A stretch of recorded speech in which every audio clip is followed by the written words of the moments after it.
This is The Ramsey Show. You can be intentional about your character. You can have money and a career. You are the hero in your story.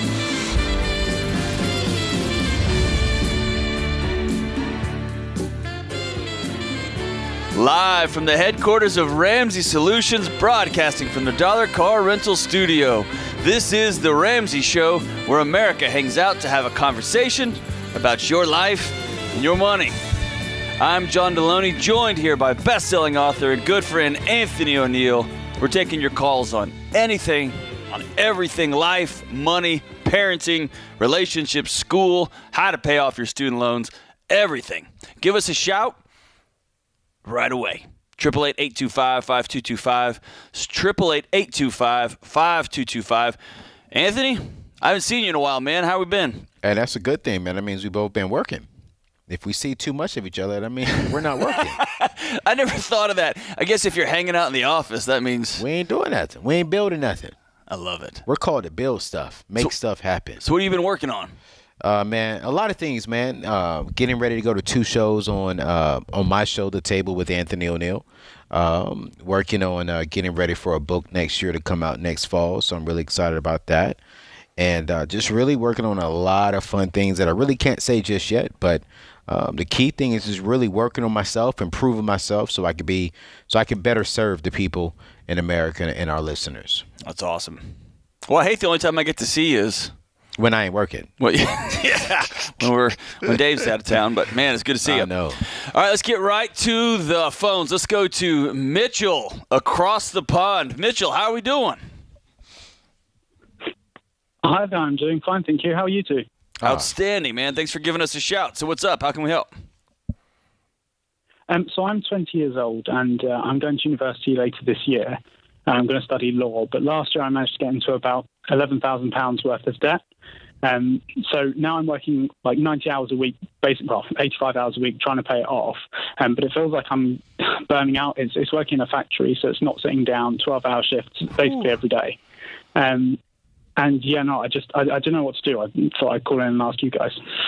Yeah, that's good, man. I love it. So 11 pounds is about what, 15K here in America?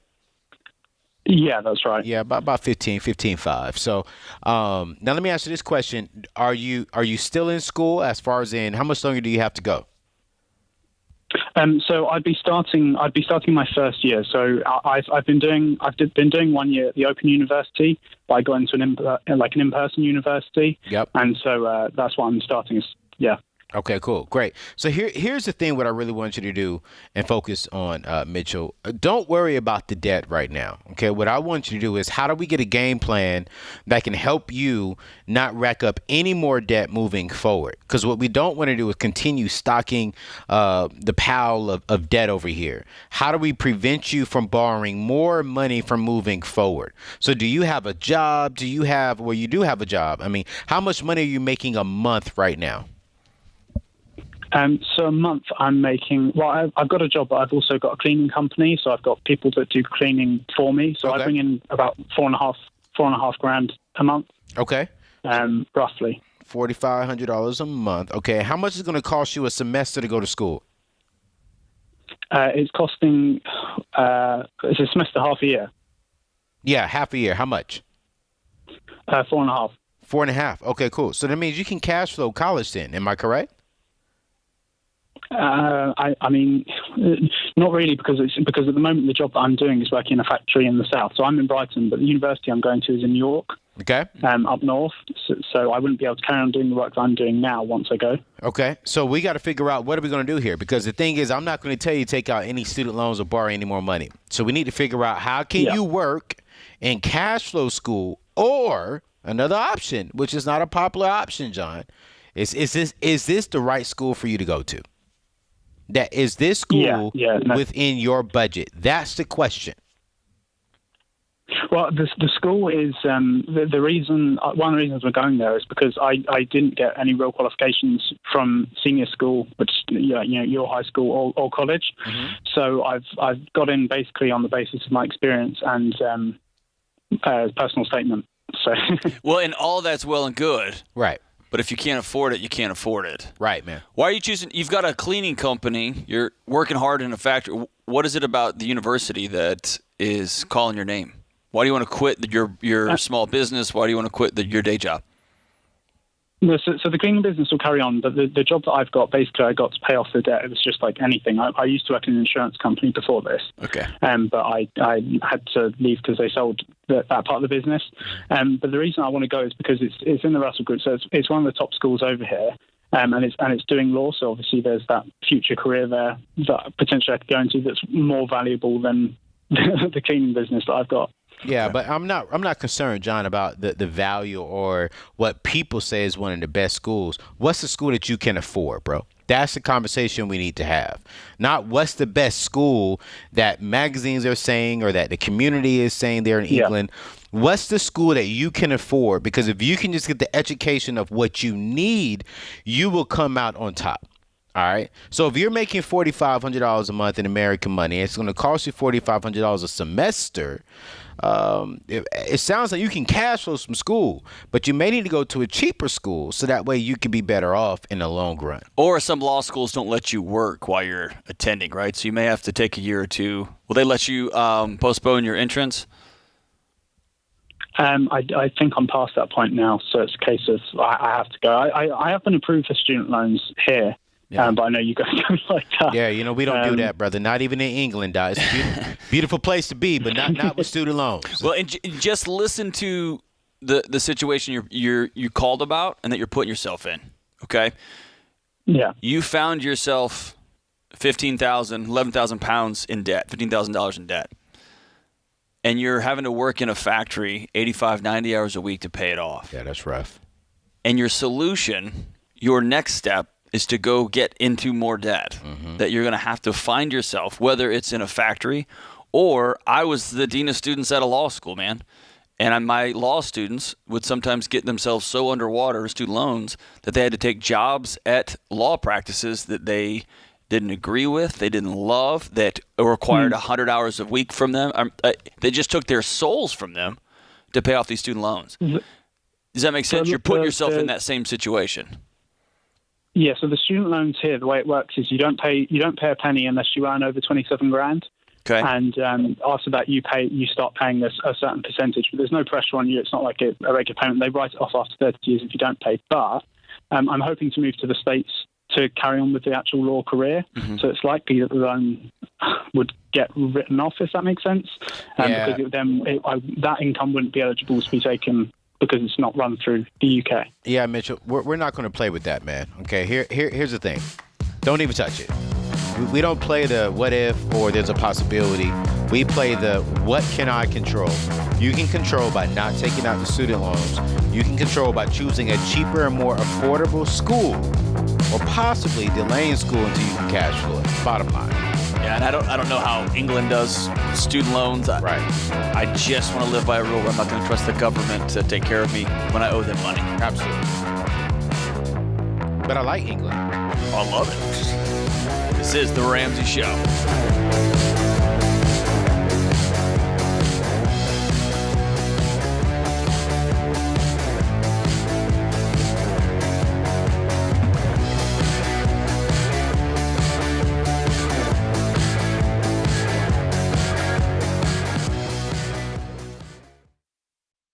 We were drawn to Christian Healthcare Ministries because we both had young families and we wanted to have more children. And we had also just started a real estate company and needed to find healthcare coverage that would meet our needs. We were attracted to CHM because of its low monthly costs and the ability to negotiate medical costs down. Established in 1981 and accredited by the Better Business Bureau, CHM is here to meet the needs of your growing family or small business. Check us out at chministries.org/budget. We absolutely believe in it.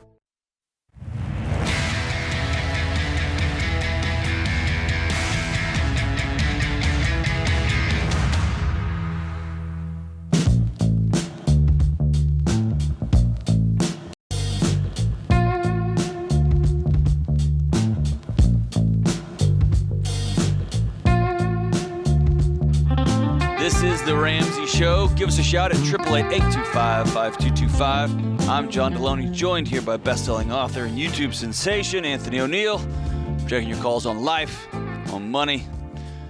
Let's go to Samantha in Jordan, Utah. What's up, Samantha? How are we doing? Hey, Anthony. Hey, Dave. It's great to talk to you guys.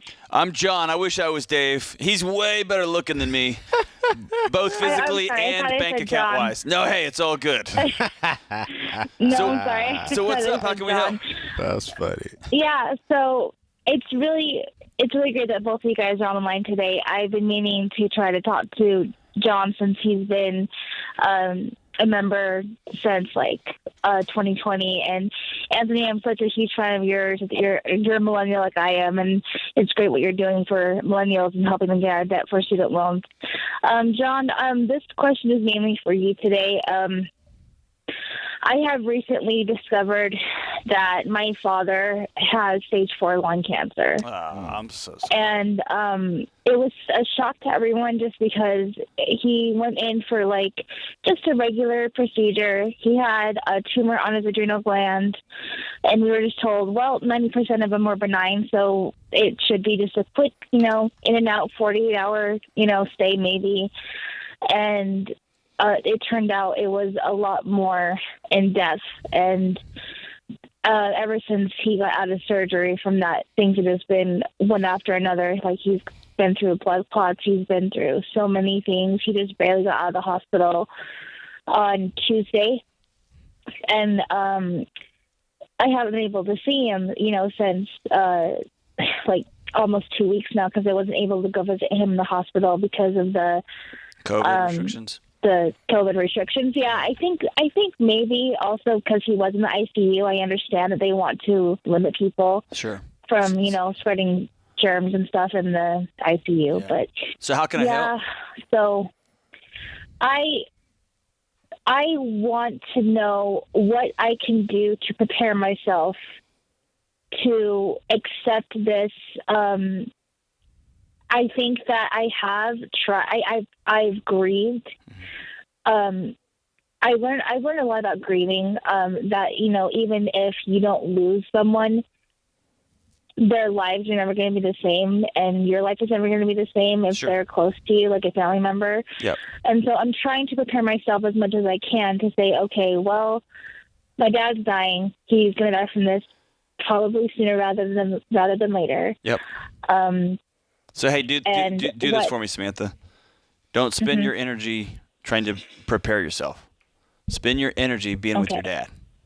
That's good. Right. Spend your energy letting him know that he did a good job, that you love him, that he's got a will, that he's got his end game wrapped up. The last thing on earth you want to do is start building protective walls and putting up shields and protecting yourself from pain, because that pain's going to find its way in and out of your heart, some shape, form, or fashion, right? And so trying to defend yourself from hurting because your dad was suddenly given just a brutal cancer diagnosis that nobody saw coming, that's a futile exercise. It's an exercise in hyper anxiety and depression and coming out all over the place, okay? So instead of doing that, I want you to actually get some people around you that you love and you trust, and I want you to sit down and just feel this hurt. It should hurt real bad.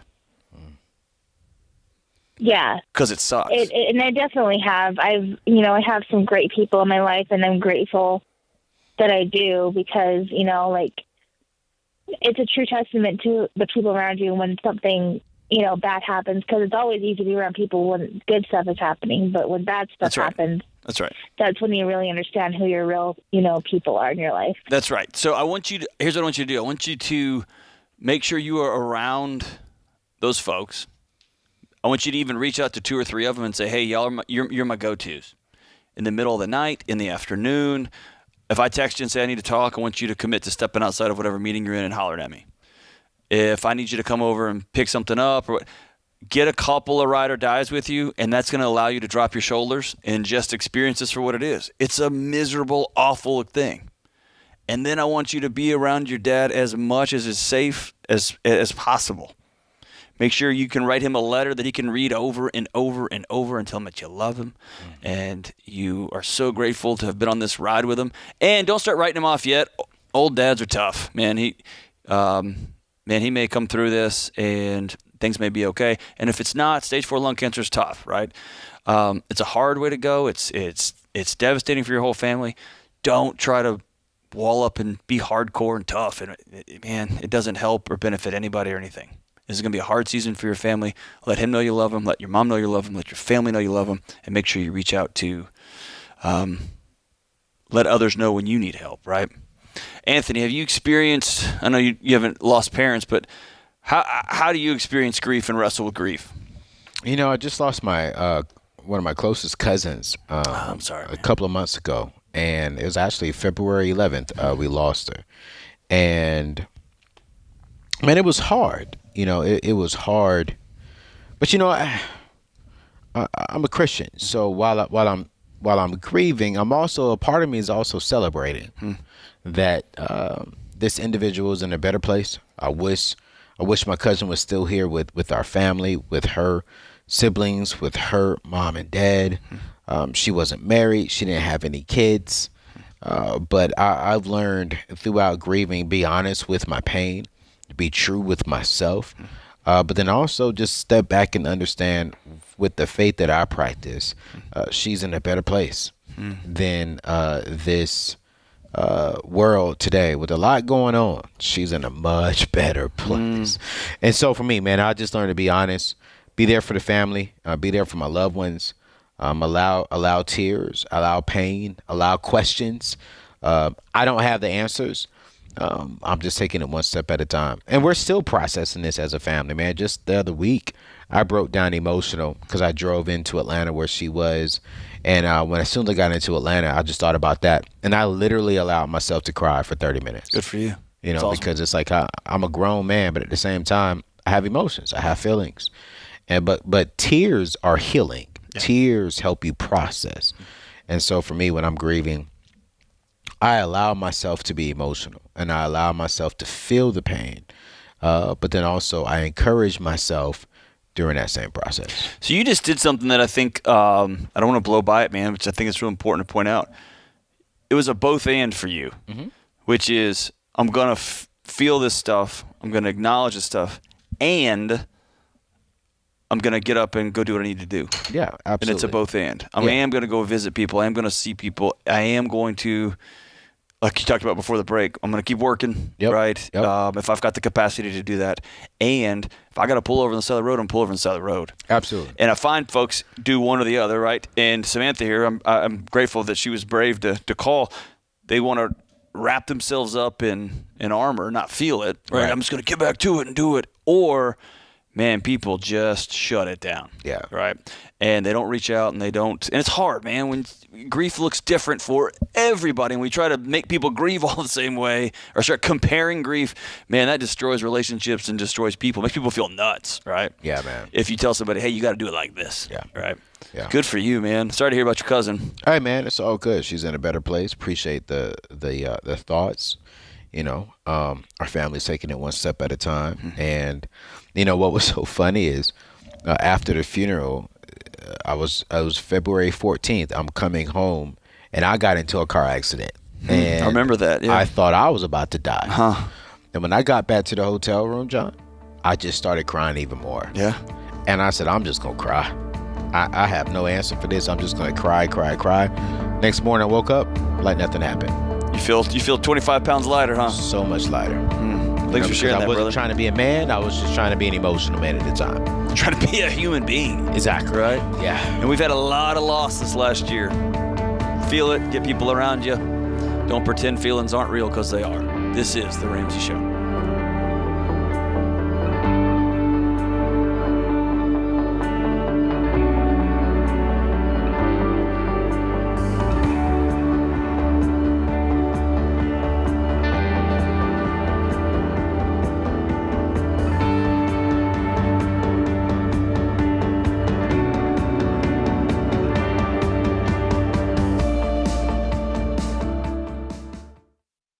Hey, Hey folks, I got a great option to help you pay for your education. The Army National Guard. The Army National Guard believes you are the next greatest generation because you have proven that even in adversity, that you have what it takes to succeed. That's why they offer benefits like tuition assistance, career training, and a paycheck to help you avoid debt. No matter what your goals are, the Army National Guard can help you get there. Visit nationalguard.com to find out more.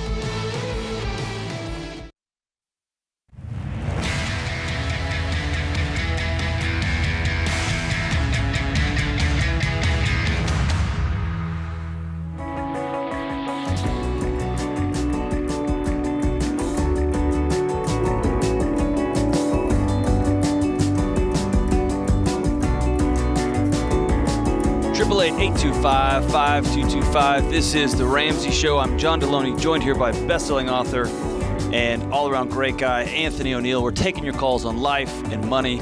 Let's go to Dan in Champaign, Illinois. Dan, what is going on? Hey, good afternoon. Thank you for taking my call. You got it, man. What's up? How can we help? Well, we have been working Kin's proximity principle, the framework that we put out there, or that you guys put out there, and it worked a little faster than we expected, actually. Fantastic. So that's kind of that's kind of what we're calling about here. I want to give you a little bit of background, and then I was hoping for maybe a 3,000-foot view and a little unbiased opinion. You got it. All right, so a little background. My wife and I are on baby step 7.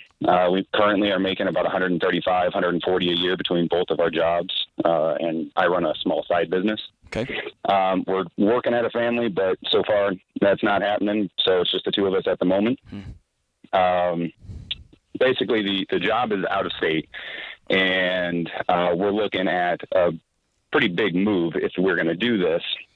And in order to do this move, the job that was offered to her was about $3,000 less than what she currently makes, which they've given us a pretty good ladder and whatnot. But we are a little nervous about the fact that I've got to find a job down there as well, et cetera, et cetera. Essentially, what my question is with a couple of our contacts that we used for the proximity principle, one of them has moved away. We're afraid that if we don't do this because of the salary and some of the family things that are going on, that we'd burn a bunch of bridges between the contact as well as the company, as well as, ruin some of the gym growth that we've finally started seeing since COVID shut us down for so long. That's my side business. Yep. So we're just kind of stuck as to whether we should take this job or not. Well, man, thank you for walking that through, man. Long story short, I've been in this situation multiple times with me and my wife. Yeah. She was a professor. I was a higher ed geek. And a lot of times you take a job and you got to move to a new town. Someone's got to wrap up their semester or their year. And so we've been through this several times. So here's what I'll tell you. You can't make a decision that's not good for you and your wife because somebody else might get mad at y'all. Does that make sense? Yes, at the end of the day, you guys walk down a road with somebody, and what was ultimately put on the table wasn't good for your family. And maybe another $50,000 would have helped. Maybe the wrong timing, whatever the thing is. That's between you and your wife, and they don't get a vote. Period. If you're going to move to different states, different cities, I can tell you on my own experience is you got to have a really detailed communication plan between the two of you. It's got to have a deadline on it. And you have to be really hyper-intentional with one another. It's real easy to get into your own rhythm in another town or another city, and all of a sudden you look up and you've got a roommate that doesn't even live with you anymore, right?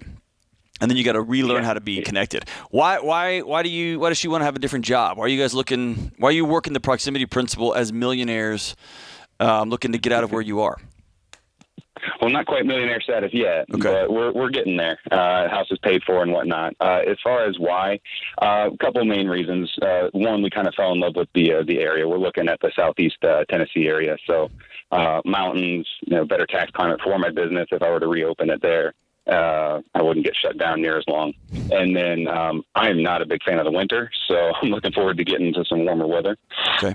So that would be kind of the main issues there. And then as far as why this company, why this sort of role, it's essentially a lateral move. She's already doing this project manager work, but it would be, a foot in the door and a job offer in the area that we both want to live eventually. So why don't you just do it? How old are you? We are 34. Why don't you just do it? What are you going to lose? Hey, Dan, real quick. That's quick question. The biggest thing that I'm worried about losing, sorry, I didn't mean to cut you off there, Anthony, would be the job that I currently have is bringing in about 70. Yeah. So I'd be going down quite a bit in salary if I find a role there. And then, with everything, seeing the things kind of starting back into the normal routine with the gym. Yep. We're a little nervous about just all of a sudden being like, well, see you later. So I'll turn it over to Anthony, but I'm going to leave you with this. The reason you do all that work to get out of debt, so you can do whatever you want, wherever you want it. The reason you work so hard to get out of debt and get connected with your wife is so that y'all can pack up and move wherever you want to some weird mountain town in the middle of nowhere and take a giant pay cut and it doesn't hurt you, and y'all get to do what you want. That's just my opinion on it. Anthony, hop in here. Yeah, I mean, I agree with you, John. I mean, you work the baby steps so you can have options and you can have freedom. I don't know if I would take a massive pay cut. Right. But I would, if I know I want to be in this state, this is where me and my wife want to settle down at, I would consider a pay cut to eventually get back to where I was to possibly making more money. But I'm curious. I can't remember off the top of my head. Does Illinois have state tax? Oh, yeah. Yes, sir. Cool. So is that $3,000 a year you're losing out on, or $3,000 a month your wife would be losing out on? So my wife would be losing out on $3,000 a year, which is not the concern. It's more of the, I'd probably be taking a $30,000 or $40,000 pay cut just to get my foot in the door somewhere down there.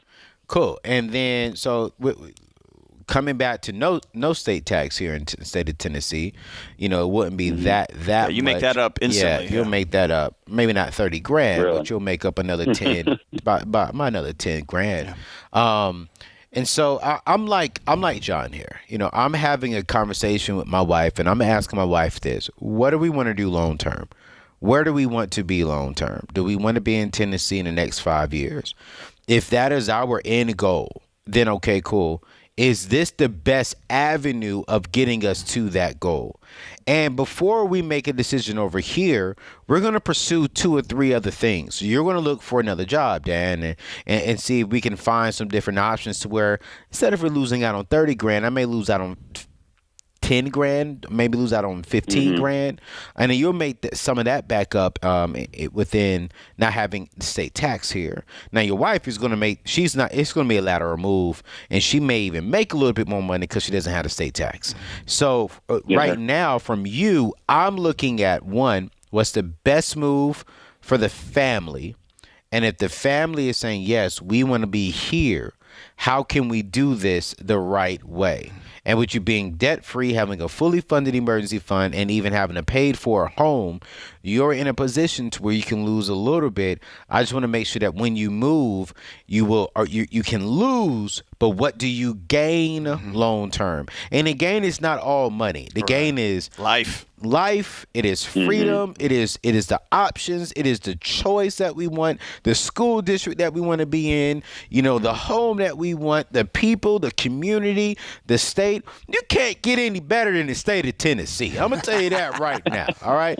You just can't. I don't know why people still living in California. Just come on over here to the state of Tennessee. I think we're full up, brother, actually. I know we are. We're full up. It's a lot. But, that's what I would say to you, Dan. It's just to, step back and just get it, have a dream meeting with your wife and just dream together. Okay, what's our dream?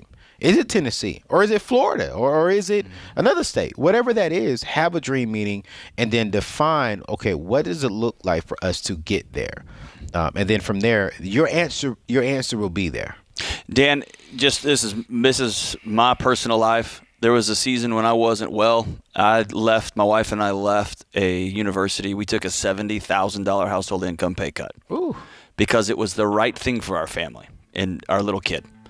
And within short order, we'd circled back up, and I picked up extra stuff.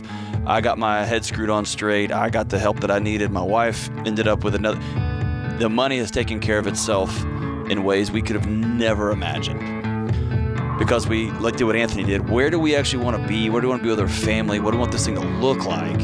What does it take for us to be whole as a group? And then, man, you and your wife have worked the plans. Your baby step's 7. She's making great money. You're an entrepreneur making great money. Dude, I'm not worried about the money part. I want you and your wife to go build an adventure together and go figure it out. And you're 34. No decision you make is forever. None. This is a bust. Go back to Illinois in a couple of years. Y'all figure it out.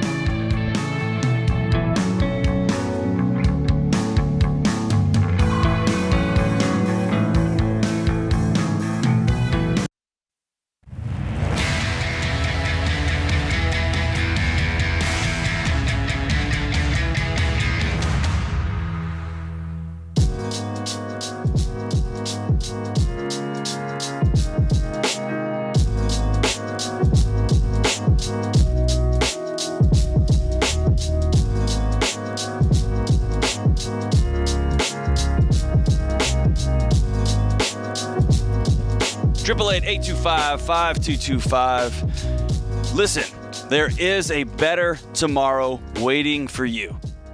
This is your chance to learn how to make faster and real progress with your money and your personal goals when you check out our world, international, intergalactic, famous $10 book sale at Ramsey Solutions. You can pick up my new quick read, Redefining Anxiety, for only $10 to learn what anxiety is, what it's not, and how to get your life back. Or Anthony O'Neill's newly designed book, The Graduate Survival Guide, for only $10. Anthony's got several best-selling books in there. Our life-changing books are 60% off for only a few more weeks. There's something for everybody. This is your chance. Hey, we stumbled and tripped and fell through this school year. It's wrapping up. As we head into the summer, let's change our lives for the better, right? This is your chance to save 60% off and get a gift of our best-selling books.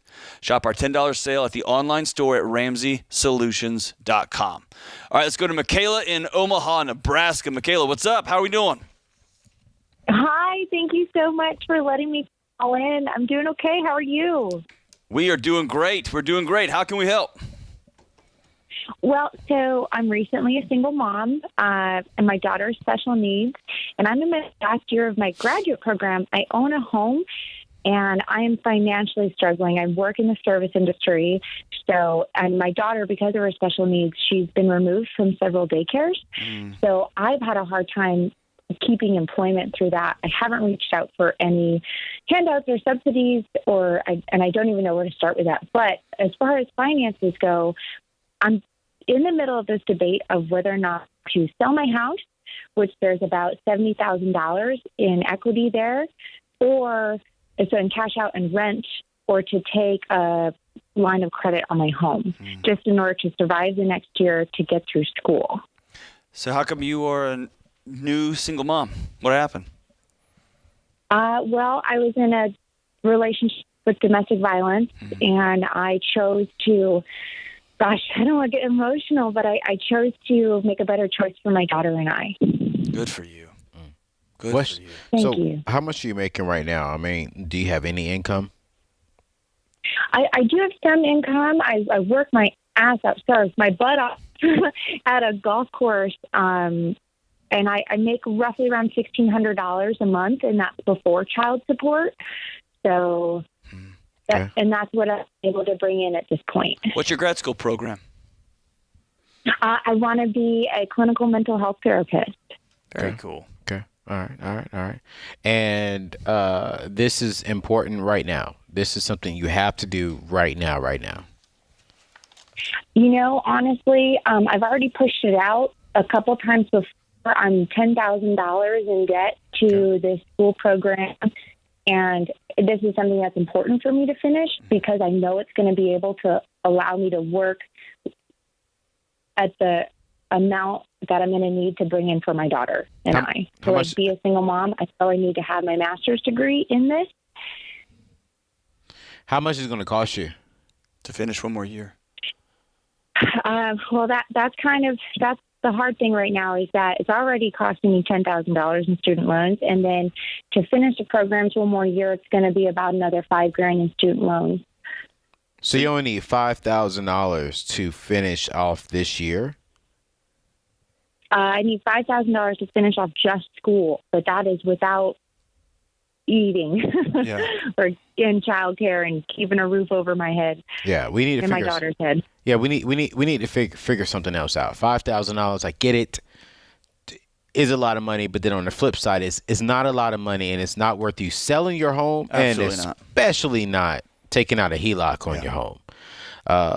So under no circumstances do you take out a HELOC ever. Yeah, and then especially, I don't care how hard you're working your butt off, not taking out any private loans or anything.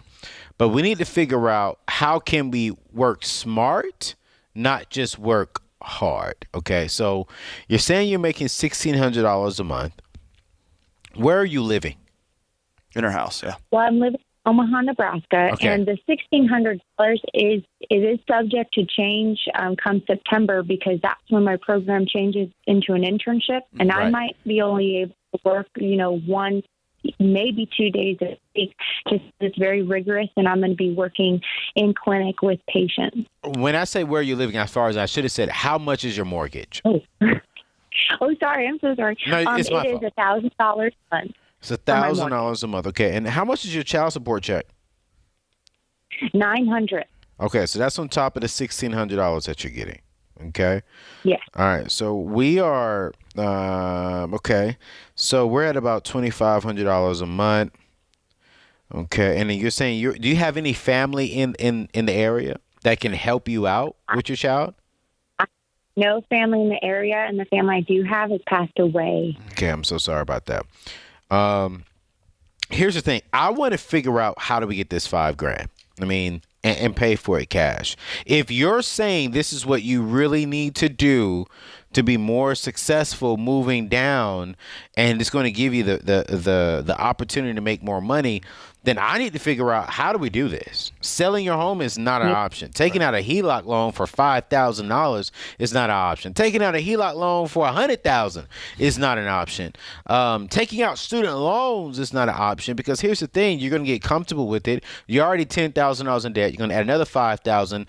That $15,000 will take you 20 years, I guarantee it, because of the circumstances that you're in. So I want to ask you a question. Do you want to work hard for the next year, maybe 6 months to a year, to get through the rest of this time without racking up any more debt? Or do you want to spend the next 20, 30 years paying back all this stuff? So for me, I'm trying to figure out, okay, 1, how do I find substantial help for my child? 2, what else can I pick up just for 6 months to cash flow this $5,000? That's the question that I'm asking. So, Michaela, I picked up on something that I want to, since you called us, can I poke and prod on you for a second? Oh, Yes. Of course, yes. I need help. You mentioned at the beginning, you made sure to tell America that you don't take handouts, you don't take assistance, you're figuring this out yourself. If Yes, sir. somebody was come in for you and talk to you as their therapist in your exact situation, you would tell them what? That you got to ask for help, right? Absolutely. That you have to advocate for yourself, and you have to. There we go. You have to get the help that's being offered to you. There you go. So here's what I want you to do. Are you at UNN right there? I'm at UNN. Oh, yeah. Okay. So I worked at one of the sister schools there for several years. Here's what I want you to do. I want you to walk into your program director and say, this is really hard for me to do, and I'm going to be vulnerable here, but here's my situation. Are there any scholarship dollars? For single mothers. Are there, because they'll hold them in pockets, are there grants? Are there work I can do here? Can I become a GA, a grad assistant, and grade Yes. papers so that they will waive that last $5,000 of tuition? When you get your job at your internship, that's when you're going to ask, hey, I need to find one that's going to have a paying placement there, or I want to help take on shifts as a receptionist there so I can pick up hours and double dip and make money at the same time. But here's the thing. Here's what I want you to hear me, the global statement.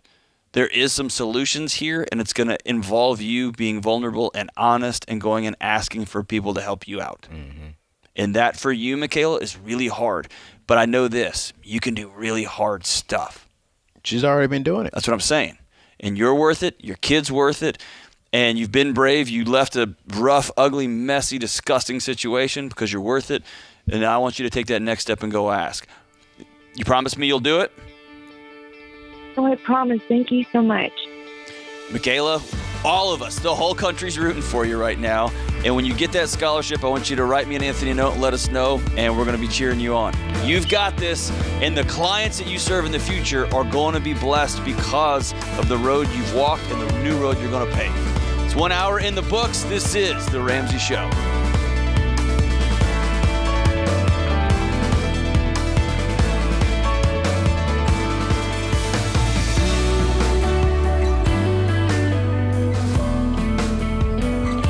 This is James Childs, producer of The Ramsey Show. Did you know The Ramsey Show is one of the most popular podcasts in the world? Subscribe or follow today wherever you listen to podcasts.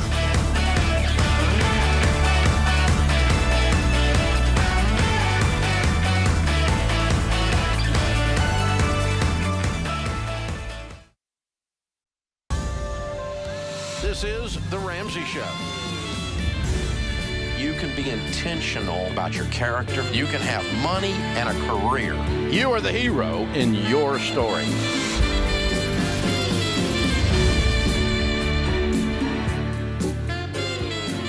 Live from the headquarters of Ramsey Solutions, broadcasting from the Dollar Car Rental Studio. This is The Ramsey Show, where America hangs out to have a conversation about your life and your money. I'm John Deloney, joined here by best-selling author, YouTube star Anthony O'Neill, and we are taking your calls on your money, your retirement, your life, your relationships, anything and everything. Give us a call at 888-825-5225, 888-825-5225. The wonderful Kelly celebrating her Ramsey-versary today. She's been here for 111 years. And you look good for a 111-year-old. I need you to know that. Wow. That's actually, it's like being here. She's been here 9 years, but that's like, I was going to say it's like being here in dog years. You're not a dog. I'm just saying every year at Ramsey is long, right? She's been here for 176 years. Screening your calls, 888-825-5225. She'll answer the call here. And boy, does she have a smile on her face. I was just about to say, if America could see what Kelly is doing right now, I don't even think they would want to even call in, brother. The studio glass is double paned for good reason. So what I'm going to do is bail myself out and go to Nick in Scranton, Pennsylvania. Thank you. What's up, Nick? How we doing? Save us, Nick. Help us out, brother. How you guys doing? We're doing great, man. How are you? I'm doing well. So I'll give you guys a little bit of background. So I am 22. I just graduated from college. Congratulations. And I start my first full-time position on Monday. So you're about to be an old man starting Monday, huh? Yes, sir. Congratulations. Yes, sir. So what's up? Thank you. So I wanted to get some advice on how to plan best for my financial future and maybe try to turn myself into an everyday millionaire. Outstanding. I love it. How much debt are you graduating with, Nick? So my parents did as much as they can, but I do have $20,000 in federal student loans. Okay. Anything else? Any cars, credit cards? Nope. Nothing else. Okay, cool. So you got $20K in student loans. All right. And how much are you going to be making a year there? $63,000 plus a 5% bonus. $63K at how old are you, brother? I'm 22. No, okay, Nick. You got you a woman, brother? You single? I have a girlfriend of 3 years, and we have been talking about getting married recently. Oh, okay. I'm sorry, ladies. Nick is taken. All right. Nick, what are you doing for a living? I'm in finance, so I'm working for a large German medical equipment manufacturer. Okay. And I am in their finance organization. Cool. Oh, congratulations, man. So here's the key thing, Nick, that I want to give you. And America, listen, I talk about this on my show, The Table with Anthony O'Neill. And to any millennials listening, especially in this Nick age bracket, if you're in the 20s and the 30s, head over to YouTube, check out the show, AnthonyO'Neill.com, to learn more information about that. But Nick, one of the greatest of things I can give you right now is nothing about money, okay? But it helps you with money. And that is the caliber of your financial future will be determined upon the choices that you make right now. And if you're being very intentional about making the right choice when it comes to your finances, when it comes to your life, when it comes to what you're putting inside of your mind that will eventually come out of your heart and out of your mouth and into this earth, you will be successfully financially. And so one of the things I really want to encourage you to do is to step back and to write down your why. You know, why do you want to have the things that you're doing? You want to be a husband one day. You're dating this amazing young lady, you said, and y'all was talking about marriage. Well, what kind of husband do you want to be? What kind of provider to your home do you want to be? If you desire kids, what kind of father do you want to be? What do you want to leave, your family down the road? What do you want to build when it comes to wealth, when it comes to dreams, when it comes to your legacy? And so at your age, if I can go back to my age at 21, 22, 23 years old, that's the conversation that I'm having before I have any other money conversation. Where are you going, Anthony? What do you want to do? Because if you can get a solid why, Nick, hear me clearly, a solid why, then the price of commitment is going to be easier for you to do. If your why doesn't make you cry, then the price of commitment will. So that's number one, is just make sure that you're being very intentional with the choices and the decisions you're making. Then number two, Nick, is you got to attack this $20,000. You got to have the mindset of, I am broke. Yes, I'm making $63,000 by the end of this first year. I'm going to make about 70 with that 5K bonus. But you know what? You only make 20,000. You're broke. Okay? You are living way below your means. You got to tell your girlfriend, I'm sorry, baby girl, we can't go to Red Lobster. We can't go to Ruth Chris Steakhouse. Red Lobster. Right now we can go to my house, your house, or to the picnic, and we're going to have peanut butter and jelly sandwiches. We're going to have hot dogs, tomatoes, and white rice. We're going to be drinking all the water we can until we pay off this $20,000 in debt. It's not we, it's you. And you have that mindset for at least one full year. You're going to pay off the $20,000. You're going to set aside 3 to 6 months. And brother, that means you're 25 years old. You're 100% debt free. You got a fully funded emergency fund. Hopefully you be either talking or engaged or married by then. And the combined income is at 6 figures in y'all 20s. Now y'all investing. Man, now y'all are building wealth. And here's the thing, man. I have a show coming out. Nick, I want you to check this out, man. I have a show coming out. If you just invest $500, $500 a month, which for you, your 15% of what we teach on Baby Step 4 is going to be right around $700, $800 a month that you're going to be investing.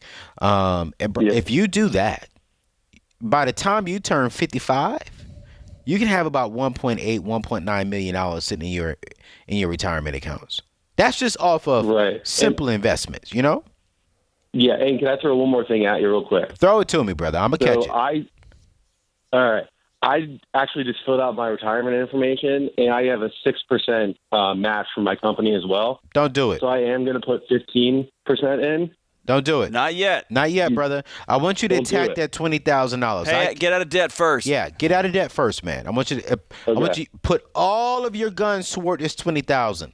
Okay, if you're making 63, you can attack that and be done with this debt, bro, in about 6 to 7 months. Literally. And if you really want to go hard, I would go drive for Uber. I'll go drive for Lyft. I'll go pick up something else. And I'll have this debt knocked out in 4 months.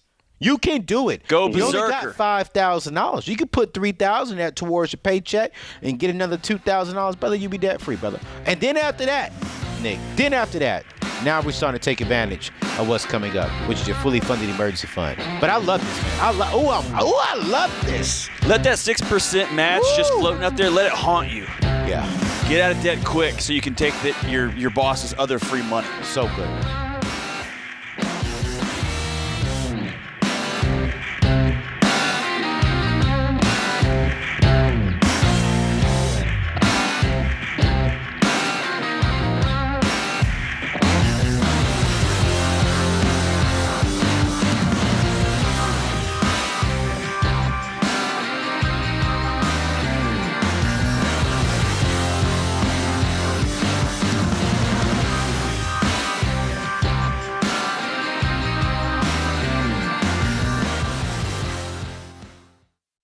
Stop paying your overpriced wireless provider and switch to Pure Talk. They use the same network as the larger providers for much less. For just $30 a month, get unlimited talk, text, and 6 gigs of data with no contract. The average family saves over $70 a month by switching to Pure Talk. Just go to puretalk.com and enter the promo code Ramsey to save 50% off your first month. Pure Talk, simply smarter wireless.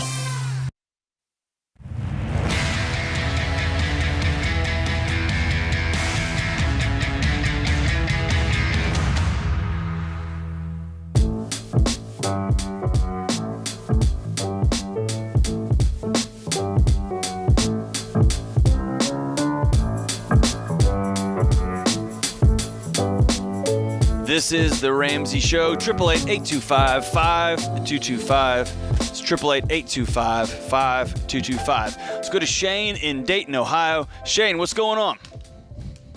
Not much. How are you guys? We're doing great. Thanks for calling. What's up? How can we help? So, just a little backstory. My parents are divorced. They have been for a while. My mom is in a relationship for a long time, off and on, with a married man. Uh-oh. So, and obviously, everything I was taught and raised up with, it's immoral, and I don't support it. Okay. Again, this guy's been in and out of my life for a while now. I see him every once in a while. Again, I don't like being around that situation. So my question is how can I talk to my mom about this and let her know my feelings on it? Because I feel like every time I do, she always gets defensive or, has every reason as to why she should stay with him, this and that. How old are you, man? I am 23. 23. You still live at home? No, sir. I live with my wife. Okay. So you don't have a lot to say in this conversation, but right. I do respect your desire to have to be heard, right?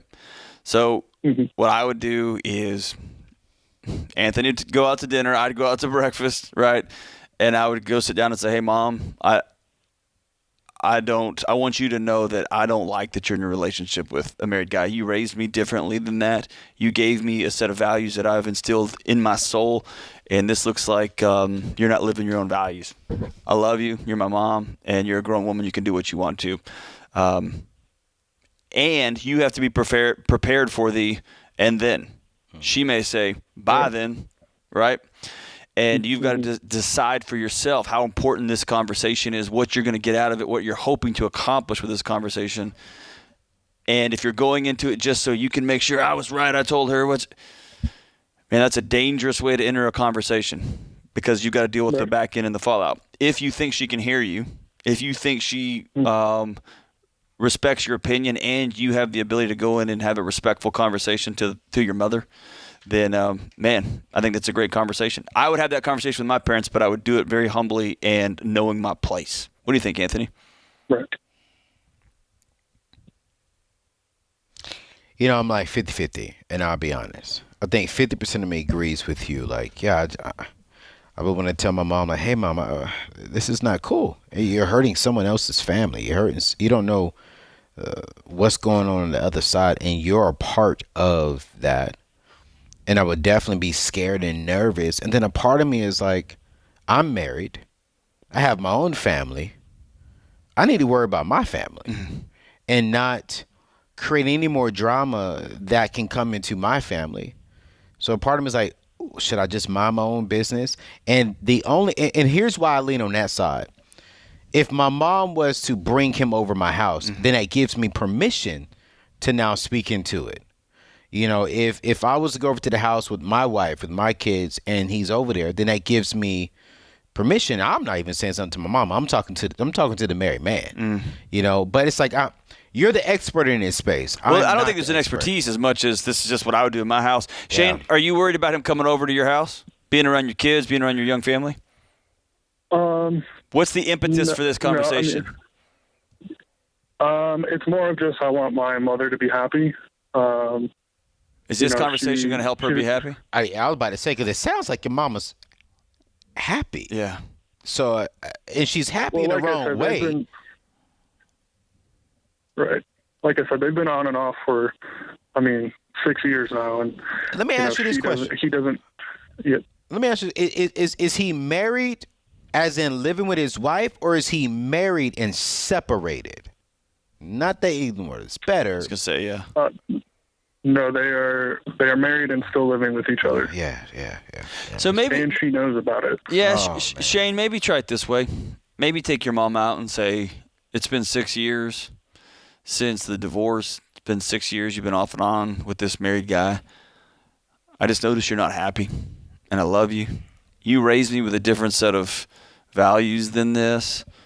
It looks like you're hurting. It looks like you're struggling. It looks like there's some guy in your life that's taking advantage of you, and I love you as your son.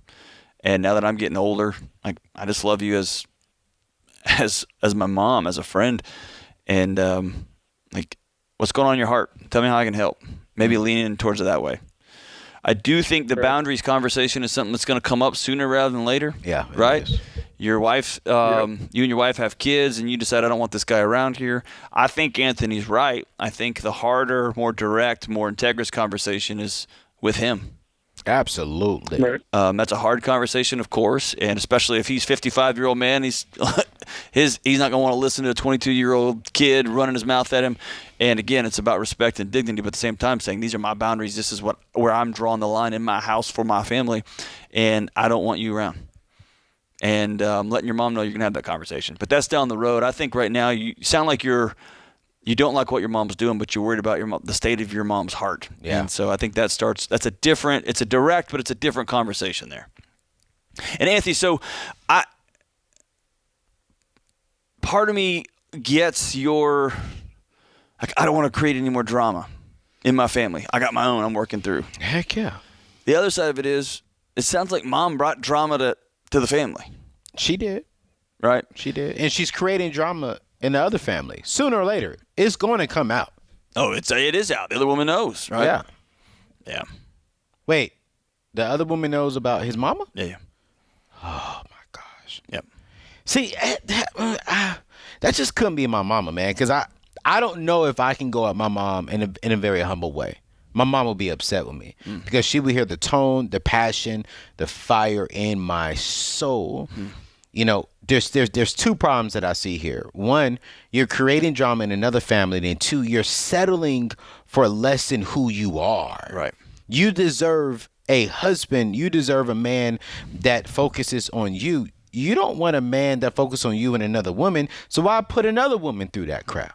And so, you know, that's why you're the expert in this space, because I would probably respond totally wrong. And I'm gonna keep it 100 with our listeners, because my mama will probably smack me. My mama will probably tell me to leave. I'm gonna keep it 100 because there's no way in the world I would tell my mom, I love you, but I've lost so much respect for you. The fact that you would bring this kind of drama and unnecessary drama into our family and into another home when you raised me so much better than that. So I don't think it's a professional approach, Anthony. I think for me it's if my mom is hurting for 6 years, still struggling, wants connection so badly that she's willing to. But you know what? Violate boundaries. I want to sit down and say, hey, something's wrong in your heart, man. Exactly. Are you okay? She's looking for an external fix to fix something internal. That's right. And so it's like she's looking for but that's a relationship and connection. We're all looking for that, right? Absolutely. But it's like, no, fix the internal first, because internally she should know that she was fearfully and wonderfully made. She should know that, hey, I deserve this, and I'm settling for that. Right. And that is crap. Yeah. You know, I can't cuss on this show. Dave will come back and say you can no longer be on this show. But that's a bunch of BS, you know. And I just think that setting aside my emotions, brother, I'm praying for you. I'm praying for your wife. I'm praying for the other family. And I just believe that God can shift some things. And so that's the best advice that I can give at this present time, because I probably just made half of America upset right now with me. No, I think that here's the bigger lesson for me is we all have to have hard conversations with people that we love. Yeah. And the best we can approach that conversation with, you're fighting a war that I have no idea about, versus I'm coming at you with my virtue, I'm coming at you to beat you up with my right and wrong answers, instead of sitting down and saying, are you okay? And I think we can solve a lot of problems in this country if I sit down and say, brother, sister, how can I help? Yeah. Not, you screwed up, you're wrong. Yeah. Right? It's good. It's a way to, let's just love each other, man. This is The Ramsey Show.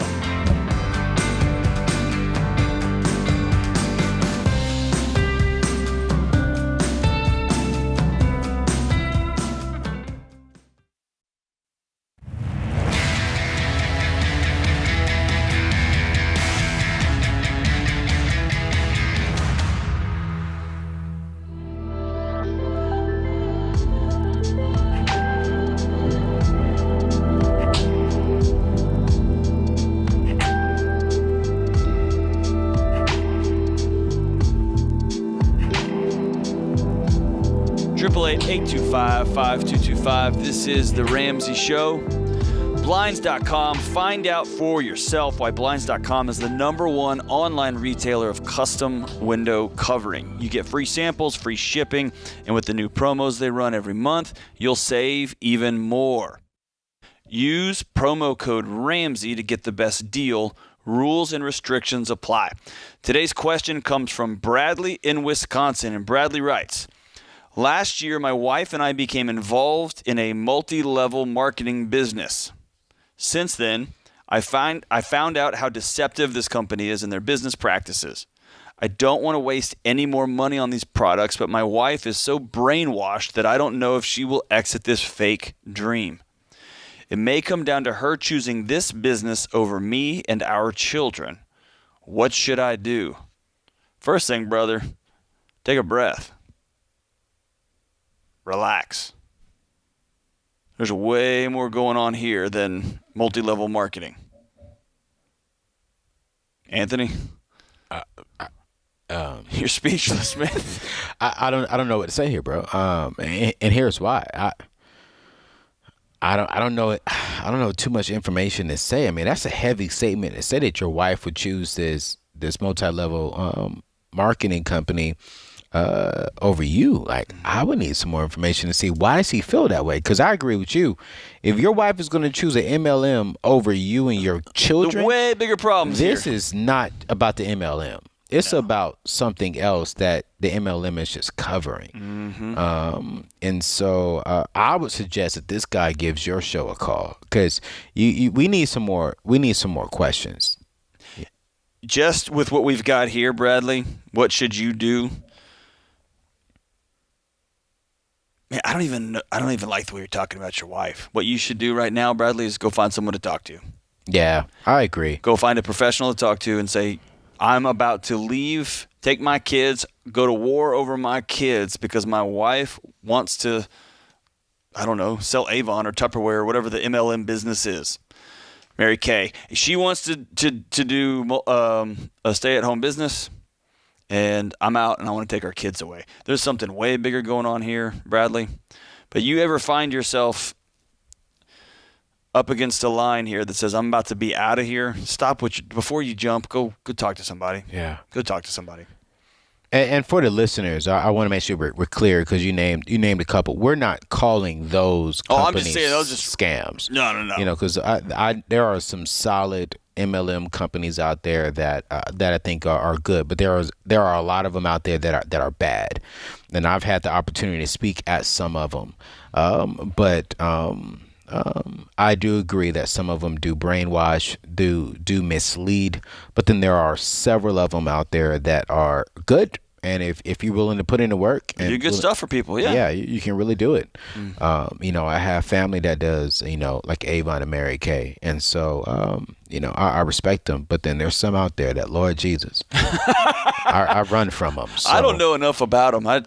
Yeah, I feel you. No, I just want to make sure that we said that, because I don't want someone to think, oh, he just said no. I'm not conning anybody. Yeah. I'm trying to get Bradley to look in the mirror. And say, if you're going to walk out on your family over your wife's participation in a work from home business, there's something bigger going on. Much bigger. They need therapy. They need help. And correct me if I'm wrong, John, is this even a conversation that they should start by themselves, or should they literally go to counseling and then walk through the honesty and the transparency with a third party guiding them through this journey, or should they try it on their own? So this is a good breakdown for the listener. When I look at something like this and I see language like, I found out how deceptive, I don't want to waste, Right. she's going to exit this fake dream. Right. He's angry. Yep. He's angry. Yep. And the last thing a marriage or a friendship or a boss, an employee, they need is someone to go try to have a relationship conversation when they're pissed off. Ooh. Right? Yep. So what I want him to do is go sit with somebody. By himself? By himself. Okay. Anger's good. Yeah. Anger is not a bad thing. Anger just points you in the direction of something you care about. Yeah. It's good. Yeah. Right? Yeah. But when it changes your language, when it makes you get short of breath, when it makes you get ragey, and ragey is anger trapped, right? So when it makes you start wanting to start having fantasies about grabbing your kids and getting out of here, you need to go sit down with somebody, learn how to exhale, and then have a hard conversation with your wife. You know, that's so good. I mean, let's stay right there. Let's talk about the importance of therapy, bro. So I see a therapist twice a month. You know, doing what we do, being on stages, being on platforms, being in front of the world as a public figure. There are some days that I get frustrated. There are some days that I emotionally and mentally break down. There are some days that I feel like just giving up. I'm gonna keep it a stat. And what you just said is I started saying certain words, and immediately one of my friends said, you're not sick, but if you don't get help, you will become mentally sick. And I would definitely say, and I'm curious for your thoughts, because you promote mental therapy and just seeing a therapist on your show. When I started going to see a therapist and I was 100% honest with the therapist, I became a better man. I thought better. I thought clearer. I started owning some of my thought processes. When someone offended me, America, let me tell you the truth. When someone offended me, it wasn't that they offended me. It was I was insecure about something. And so my insecurity made what they said offensive to me to cover up the truth that I was insecure about something. And so for me, when I see a therapist now, man, she is walking me through the process to, okay, wait, why did this offend you? Let's identify, why did this offend you? Why did you feel this way? And John, the truth is, bro, and correct me if I'm wrong, and tell me if you see this in your space. 50% of the times when I'm hurt, I'm offended, was not because of the individual. It was because of something deep down inside of me that I need to resolve. I think I appreciate your vulnerability there, man. I think it's way higher than 50%. Oh, you think so? Way higher, yeah. Because at the end of the day, I give permission to people to hurt me. Right? People can frustrate me. Dave can take away my livelihood, right? He's my boss. His name's on my paycheck. He can take away my livelihood. Right. The guy driving in front of me can frustrate me. Somebody on Twitter or Facebook can say something that's egregious and evil and wrong, and it can make me mad. But I give permission for somebody to hurt me. And the smaller I can make that group, the lighter I can walk through life. The less I walk through so charged and fired up. So I actually went through an exercise back in grad school where you pick who you're going to give permission in your life to hurt you. And it should be about 4 or 5 people. And here's what happened. I love my parents. Yeah. I took them out. I had this little imaginary box. Are you serious? So my dad is allowed to give me advice. He's allowed to help me with things, give me his opinion. But I don't give him permission to hurt my feelings. So good. But my wife, she does. Yeah. And here's the thing. I told her. What about your kids? Absolutely not. You know why? Because they're 9. They're 11. They're 6. If a 6-year-old, hey, the other day my 6-year-old told me, she's 5. She said, hey, Daddy, I love Mommy more than you. And I smiled at her and said, I'm so glad you love Mommy. Isn't she great? And then I started to walk away, and she realized she didn't get me. And she goes, and I love Hank, my 11-year-old son, more than you. And I said, he is a really remarkable young man. I'm glad you love him. And then she went for the jugular. She said, and I love Stella more than you. That's our dog. Here's the thing. I'm not going to give my hurt over to a child. I got you. I got a couple of friends that have walked with me for years and years. I called them and said, you guys got permission, use it wisely. And they do. And then I'm able to walk through life a little freer. So good. Does that make sense? So good, man. I get to choose who gets in there and starts firing away. Woo! This is The Ramsey Show.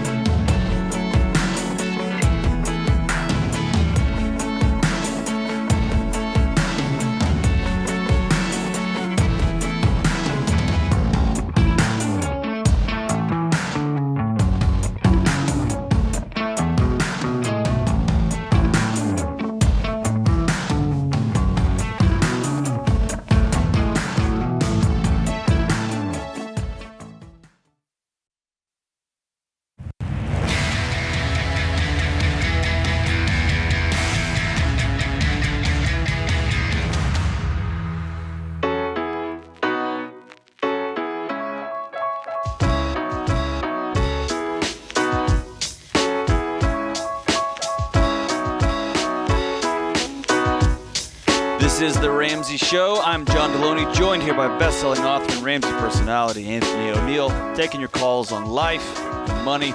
Let's go out to Paul in Washington, D.C. Paul, what's going on? Hey, how you guys doing today? Good. How can we help, man? So I guess I'm a little bit lost in the sauce here. I'm at that point in my life in our relationship that I'm looking for an engagement ring. I'm just not really entirely sure how to decide on a budget for it. And I just want to say that, my lady is not the type of person that is going to be upset with anything that I choose. But at the same time, I want to be excited about showing it off, and I want her to feel loved when she gets it. That's such a good question, Paul. Let's get some financials on you real quick. How old are you, Paul? I'm 25. How old is your fiance to be?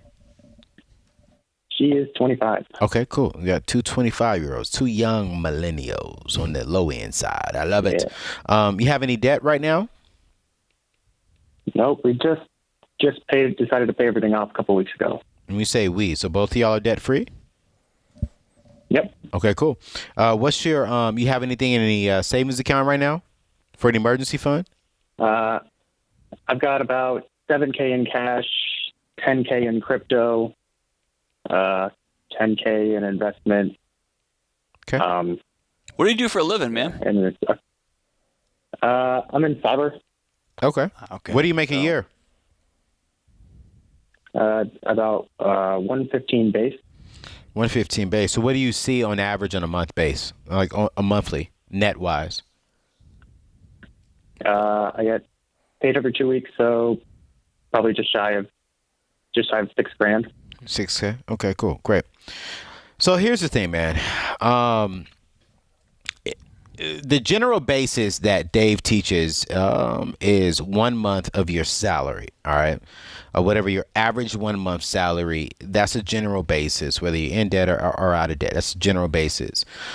Now, is that law? Is that like, hey, you have to do that? Don't go past it. No. The diamond industry is not.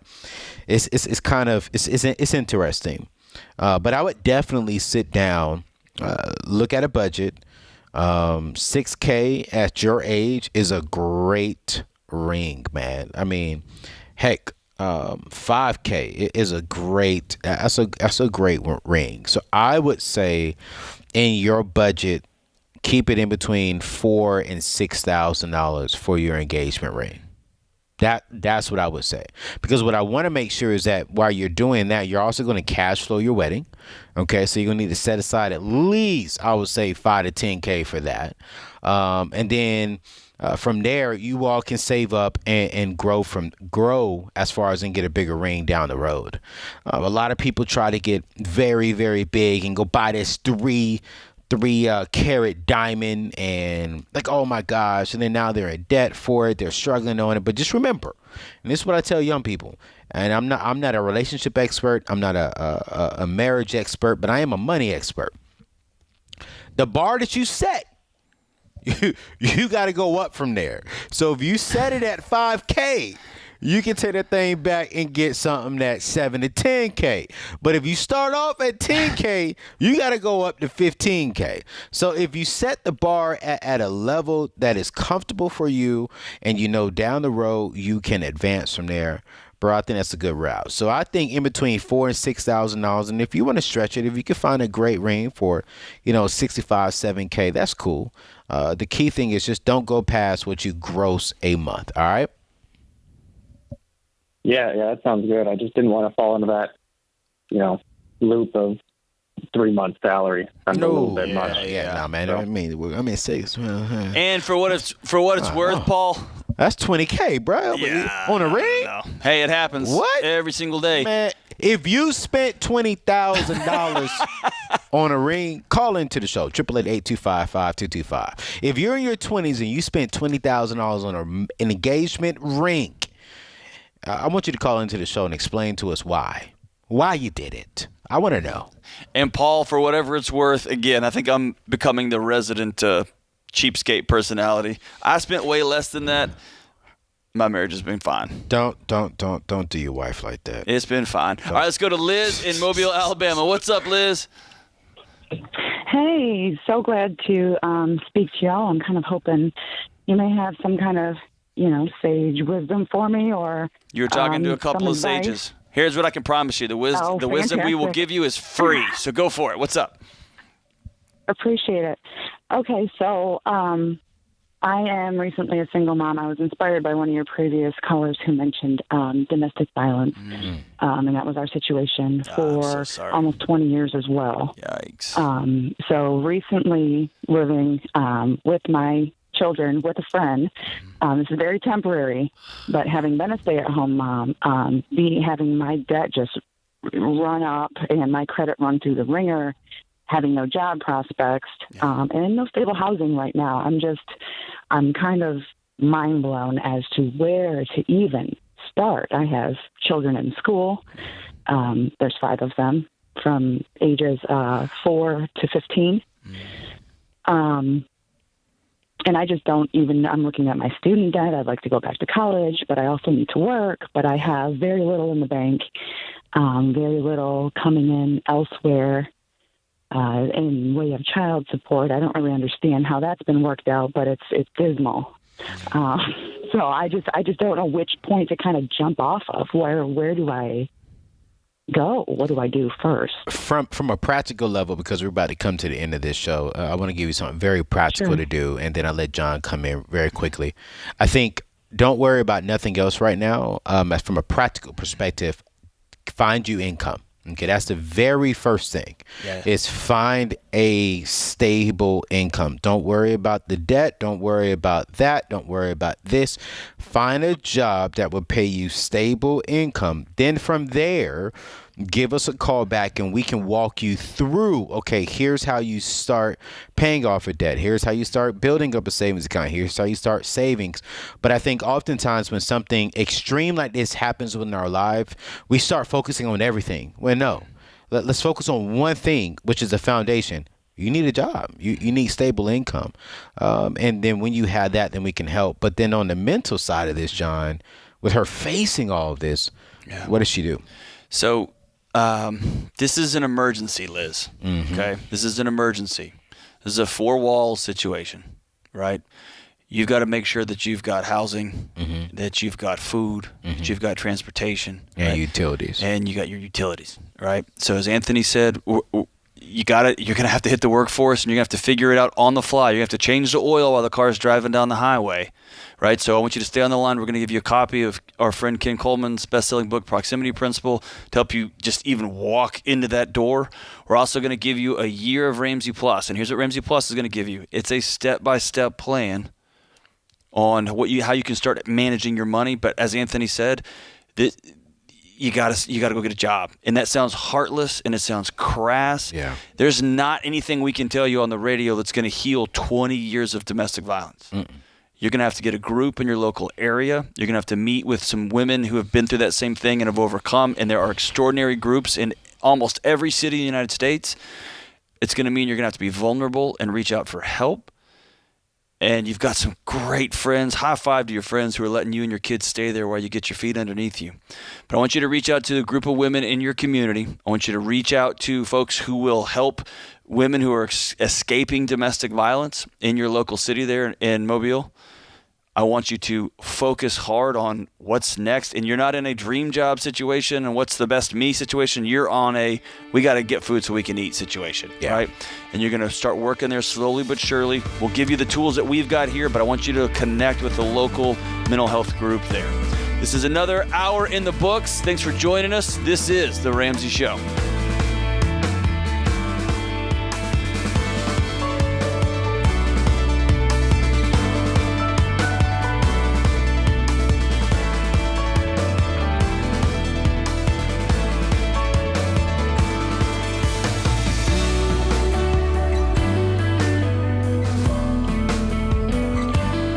It's Kelly, associate producer for The Ramsey Show. This episode is over, but if you heard about an event, product, or service and didn't have a chance to write it down, don't worry. We list everything you've heard about during this episode in the podcast show notes section or head to theramseyshow.com. Thanks for listening.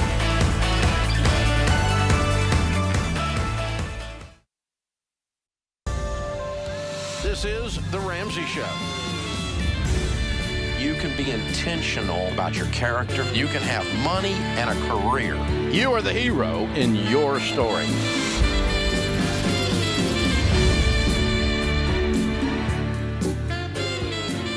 Live from the headquarters of Ramsey Solutions, broadcasting from their dollar car rental studio.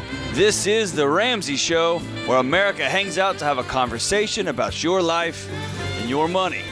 I'm John Deloney, joined here by best-selling author, all-around good guy, YouTube sensation, Anthony O'Neill, and we're taking your calls on your money and your life. 888-825-5225. It's 888-825-5225. Anthony, you got gas in your car? Man, I now I do, after looking around for 2 days. What in the world? It's been an interesting like gas journey. is the new toilet paper out here in Tennessee. It sure is, man, in Tennessee. Like, Lord Jesus, I pulled into 5 of them yesterday. I'm sorry, we're out of gas. I'm sorry, we're out of gas. I'm like, all right. Go to the next one. Had to go down to Nashville, where I live. We ran out of gas, Anthony. America. There was no supply issues here in Tennessee. None. There was no missed deliveries here in Tennessee. None. People lost their minds. We ran out of gas. We ran out of gas. It's all good, though. That just means I can't come into the office. I don't know if I introduced you to my boss named Dave Ramsey. That's not how he rolls. Hey, man, listen. You run out of gas, you will walk to work. I'm like, hey, Dave, sorry about that, brother. I ain't walking. Yes. You would not say that. Let's go out to Abby in Boston, Massachusetts before we both get fired. What's going on, Abby? How are we doing? Hi, guys. How you doing? Good. How can we help? Yeah, I had a question about. So I'm background info. I'm a college student at UMass Boston, and I've got on to the first baby step. I've saved $1,000 and I put it in a bank account. Mm-hmm. And I'm new to the show. I started listening to the show in the past month. I was driving and it just came on the radio and it's like, wow, okay. It really touched when Dave was talking about how college and debt itself, and surprisingly, so UMass Boston is a commuter student. Like commuter students go to UMass Boston, and if I live at home, and I'm debt free. Okay, very cool. So, what's your question, man? How can we help? Yeah, so my question is, how can I build wealth? So, I'm doing IT in I'm going for an IT program, but a lot of people tell me that in the IT industry, you don't need to go to college for it. Mm. So why are you in school? And, so the reason why I'm in school is my parents. I'm a first generation college student, and my parents have this. You either you have to go to school because we came to America, for education and for a better life. Sure. I'm always of the belief that if you can pay for it, go to college. It's awesome. I love that. I am not always a fan of kids living their parents' dreams out for them, but I also understand the international experience is a much different, unique experience. But at the end of the day, how can we help you today? Are you asking how you can invest and save money while you're still in school? So my question is, so as a college student, I work, I work, but like I'm trying to I can't really save because my planning is all like crazy. Living at home, I'm trying to save more money, and how can I do that as a college student? Yeah, that's good, man. I think the simple thing right now that you can do, Abby, is pretty much just stack all your money. Here's the thing, because I want you to get through college 100% debt free. I know you said you are debt free now, but I don't want you to worry about building wealth at this present time. I want you to worry about getting a solid future with a solid present. So all of your money right now, I just want you to put it inside of a savings account, because you never know. 2 years going into maybe your junior year, something may come up, and what I don't want you to do is have it invested and it's locked away. Then now you're gonna pull from it. Now you got to pay penalties and also pay the interest, not the interest, but pay penalties. So for me, the number one tool that I'm going to tell you to do right now while you're in college is just stack. Don't worry about building wealth right now. Don't worry about compound interest right now. I want you to go ahead and put that money in a savings account. Now, listen, once you graduate college, once you get a good job, you're going to keep 3 months of that inside of a savings account. Then, yes, you're going to invest that stuff into like a growth stock mutual fund, which is covered by a Roth IRA. You should be around 21, 22 around that time. And then now we're going to really focus on building wealth, because you're going to have some stable income coming in. But one thing I do not want you to do is be so gun-ho on getting money and building wealth that you miss out on the opportunity to cover any expenses that may come up during your college experience. And so don't worry about investing it right now, man. Just put the money inside the savings account, cover it, keep it saved up until you graduate. Once you graduate, then give us a call back. I'll walk you through the steps on how you can start investing that and flipping that to where you can start building wealth at a young age. Going back to a comment he made there at the beginning, I think there's a lot of young people whose parents sit them down and say, you're going to be the one.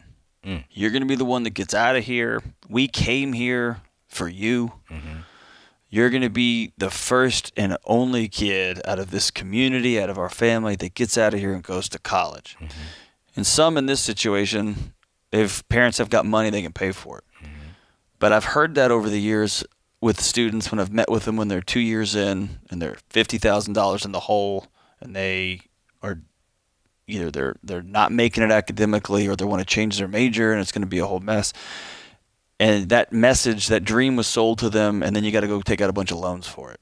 What do you tell that kid? And you've had this conversation a bunch over the last few years, that, man, has got a whole family, a whole neighborhood backing them, saying you're going to be the one, and there's only one route to this. And it's through the higher education maze, and you're going to take out money. You're going to do whatever you got to do.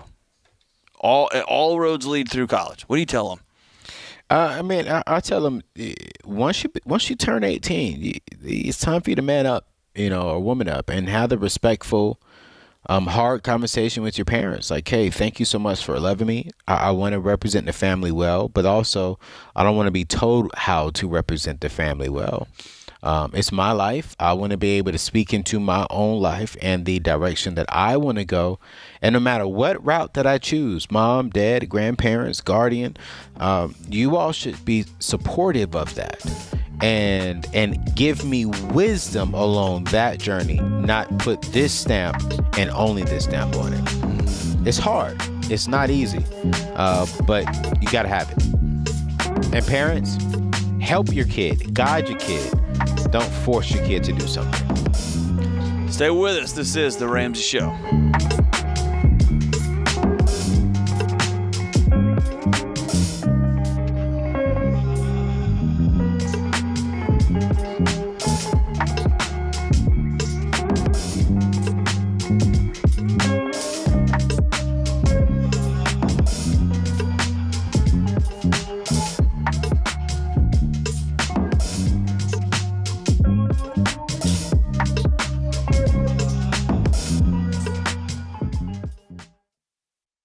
What makes our show unique is that we genuinely care about our listeners. We're intentional about choosing the best advertisers to recommend. Blinds.com is no exception. They offer high-quality window treatments at unbelievable prices, and they make it simple to shop blinds, shades, and interior shutters with easy online ordering, free shipping, and a guaranteed perfect fit. Go to Blinds.com and take advantage of this week's special savings.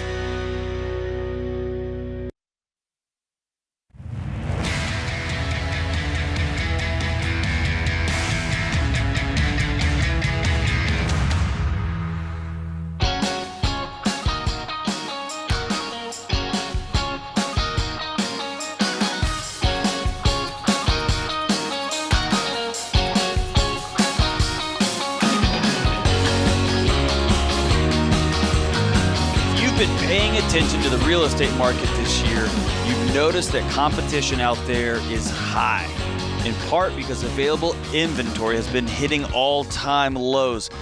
Anthony, both you and I bought a house this year. It's bananas. Now, when inventory is low, it simply means there are more buyers buying than sellers selling, which turns the pressure up. Buyers want to snag the right house. Sellers want to accept the right offer. This is not amateur hour. Low inventory is here to stay. To win in this market, you need a pro by your side, and that's why we find, vet, and endorse top real estate agents across the country called endorsed local providers to help you buy or sell. Our agents have years of industry success and refuse to compromise your financial goals, no matter how tough the competition is. Good news, you can instantly connect with an endorsed local provider in your area today. Text HOUSE to 33789 and to find a Ramsey trusted agent near you. That's HOUSE to 33789. And whenever we do these pitches, here's the thing. Of course, we got to make money here, right? But I also always want to pipe in here. We're not just trying to sell you something that we don't do. I used an EOP to buy my house. Anthony used an EOP to buy your house. We live this stuff that we teach. Yes. And I can tell you, my experience was second to none. I was with you a few times when you were back and forth with your agent. Your agent killed it. Yeah, and we're going back and forth right now, too, over some other stuff, too, you know. So my ELP saving me money, making me money, saving me money, and making me some more money. So, I mean, I just want to encourage everyone. John and I, we don't make a dime off of you doing an ELP. No, zero. So we really just want to help you save a dime. And if you're selling your house, make more than a dime, you know. So definitely check out our ELPs and our real estate people, and they'll take good care of you. My ELP helped me from going crazy, Anthony, because I thought this was how much a house was going to cost. I thought I'm going to get over in this neighborhood. Yeah, man, I was wrong on every count possible. Absolutely, everyone. absolutely. Right? All right, let's go to Brooke in Omaha, Nebraska. Brooke, what's going on? Hi, guys. Thanks for taking my call today. You bet. What's up? How's it going? Going pretty well. I am newly engaged. I've been with my fiance for 4 years now. Congrats. And, you know, right when we started dating, we kind of had talks about money and faith and stuff. I'm blessed enough that I'm not in any debt. He is with student loans and stuff. But we got started on that. He agreed, kind of like Dave talks about, a knockdown fight about it, but you know, he opened up and was receptive to it. Same with Faith. He grew up in a house that, you know, didn't have any religion or talks of God, and he really wants to grow in that with me and stuff. So I'm just wondering what I can do to help him on those journeys, because it's not like I can help pay off his debt right now since we're not married. And I don't have all the answers for the faith stuff. So I just am a little at loss of what I can do. Man, I appreciate your heart. That's an extraordinary approach to taking somebody that you love and you care about with two sensitive topics like money, sensitive topics like religion, and saying, how can I support somebody? So good for you. High five to you. Anthony, I'd love to hear your thoughts on that. You know, I think you got to come into it from a respectful and loving way. And I hear it in your heart that you love them. And I hear it in your heart that you are respectful. I would just, one thing that I which may be an unpopular opinion, but for me, I would just ask him, hey man, what's your vision for your money? You know, what's your vision for us? If we're talking about marriage, what's your vision? Where are we going? Where do you see us financially in the next 5 to 10 years? And that will make him as a man step back and be like, yeah, that's a good question. You know, what are we doing? Like, what are our goals? And you should, and I think by asking him questions to make him think rather than telling him how to think, I think is a better route when it comes to a man. Because men are prideful. Men, we don't want to feel like we're being attacked. We don't want to feel like we're in a corner. We don't want to feel like we're being judged. And we definitely want to feel like our pride and our character is being attacked. So if you just ask him a simple question, and I could be off on this one here, Dr. John, but I think for me, anytime if I was engaged, I would hope that my fiance would ask me questions to make me think, and then my answers would personally convict me. Right. And then that's a better way to get me to see, especially as my fiance, because then now I would feel the weight that I need to change. I need to make some changes so that way my choices, my financial decisions are not impacting my future wife, my future family. And so that's one thing that I would do. Brooke, is just ask them like, hey, what are your financial goals with the family? You know, will we be able to buy a house one day? Like, where do you see us financially? And can we have a conversation about that? Yeah, I had a similar thought here, which was you can't solve these problems for him, but you can be with him. Yeah. You can walk alongside him as he wrestles with them. And Anthony, I think it's an important thing to point out. There is so much shame around money. Yeah. In our culture, we have, man, I'll say this and I say it over and over again. The answer to the question, what are you worth, is never a dollar amount. Right. But we have distilled that down in this culture to all the vacations you didn't go on, the degrees you got or didn't get, or where you worked and when you did. What are you worth is a number. Yeah. And so you take somebody meet somebody wonderful like Brooke, who's got no debt, who's got a stable family, and they look and say, man, I've made some financial choices that have left me with debt that might saddle my new wife with debt. You instantly go to shame. Yep. I screwed up. I'm an idiot. I'm. And Anthony, the amount of energy I spend in my life holding a pen, trying to go back and edit something that's already happened. There is a period at the end of that sentence. This guy borrowed money, period. You cannot edit that. Right. The world is waiting for you to write that next sentence. What are you going to do now? Mm-hmm. Right? Mm-hmm. And so, Brooke, I think the first gift you can give him around money is not beating him up for it, letting him walk through it. He's going to feel embarrassed by what he did the more he reads, and you can be his greatest cheerleader, his greatest supporter. And then the same as you get into, man, you want to go down religious. People have been fighting over this stuff, having conversations for millennia. Right? But you can walk alongside him as he asks hard questions, as he leans into hard conversations, as he asks you your opinion. How does it lived out? Why do they do this? How does this thing work? At the end of the day, it goes back to being with him. Yeah. Right. How much debt does he have, Brooke? Yeah. $47,000. Okay. What's your biggest fear right now with him? I'm curious. I mean, it sounds dumb, but, we get married and die, and then, we don't end up in heaven together, that type of thing. Mm-hmm. And I'm just asking the question. Do you think it's because he's in debt that, well, no. Or because of his faith? No, not at all. Yeah, just because, he didn't grow up accepting Jesus and stuff like I did. And I know it's something that he wants to grow in. Okay. But I just don't know how to help him get there. I think it's a good moment to go sit down with some wise counsel. Yeah. Some people that you trust in your life, that you allow to speak into your life. Yeah. And allow him to go ask all of the hard questions and the easy questions, and then come back and doubt and be angry and frustrated. All those things are a natural part of that journey, man. And I would definitely say this, Brooke. Don't carry all this weight on you. Right. Be a good fiance, love him, but put all the weight on God. pray, ask God to step in and to fight those battles. But I love your heart, Queen. This is The Ramsey Show.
Have you been dreaming about starting a business?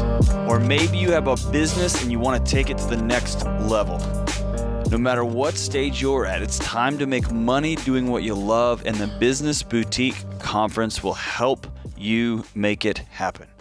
On October 14th through the 16th, rockstar speakers including Dave Ramsey, Christy Wright, Anthony O'Neill, Jasmine Starr, Nora Jones, Bianca Olaf, and others will cover topics including social media, branding, goal setting, accounting, and more.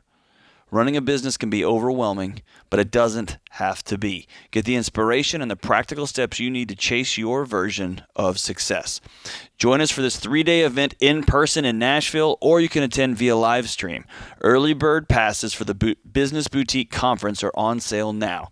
Text Boutique to 33789. That's Boutique, Boutique, to 33789. And Anthony, Christy Wright sits between you and I, right? In her office, in our office complex up there. I tell you what, if somebody's going to bring it, Christy Wright. Oh, she brings it every time. Christy Wright is the guru of helping ladies turn their hobbies into profit. I just had her on my show, and she completely killed. I'm honored to be speaking this year, and I'm telling you right now, this lineup is amazing. The wisdom and the knowledge and the information that Business Boutique and Christy Wright that will be giving is amazing. And here's the truth, man. You know, the rising entrepreneur is a woman. It's not a man. It's a woman. And so you sound surprised. I'm not surprised. I'm not surprised. You know, I'm really not surprised. And if you really do the research, the number one rising entrepreneur is a minority woman. And so I want to suggest to any woman in this space, even if you don't have an idea, but you know you want to be an entrepreneur, you need to get to Nashville, Tennessee, and be a part of this Business Boutique situation, because I'm telling you right now, Christy Wright has some information that is fire, aka which that is good. Dave is going to be speaking. My good friend Nona Jones, she works with Facebook. Oh my gosh, her information is going to be electric. And then I'm gonna tell you right now, ladies, what I'm going to be talking about, you're going to want to be there. So listen, join us for Christy Wright's premiere event, Business Boutique. I promise you, you will leave on fire. You will leave with the information that you need to start. Some actual tools. Yeah, you know, and this is not just one of those conferences you show up to and just get a bunch of fluff and get all excited and you don't know what to do. I've been to several of Christy's events just to see what is she giving, because I'm very critical on what we do as Ramsey Solutions. It can't just be a good event. It has to be a life transformation event. And this event is one of those events that will transform your life with some amazing speakers, but also the amazing community of ladies that are in the building. So I'm looking forward to it. That was just not an extra plug, but just to really give Christy her praise and her props for strategically making sure she has the right people on stage that will bless the ladies in the building she's met with me, several times. Like, hey, what are you saying? What are you thinking? Okay, wait. Change this because this is the felt need. Like, Christy is not just saying, hey, come speak and do it. No, she's guiding everyone, including Dave. Like, hey, this is what we need. This is what we need to be saying, because I want to make sure that everyone who's watching us on live stream, who walks into the building, can walk away and go change their life. So what I love about working here, this weekend we'll head to Dallas for the Entree Summit. Yeah. And there's just a lineup of rock star speakers similar to this. And what's cool is you see a bunch of folks who, me, you, Christy, Rachel, you see these folks who do this for a living. Yeah. But you see them in the back of these rooms, these auditoriums with pens and a pad taking notes, right? Because you get to watch it happen.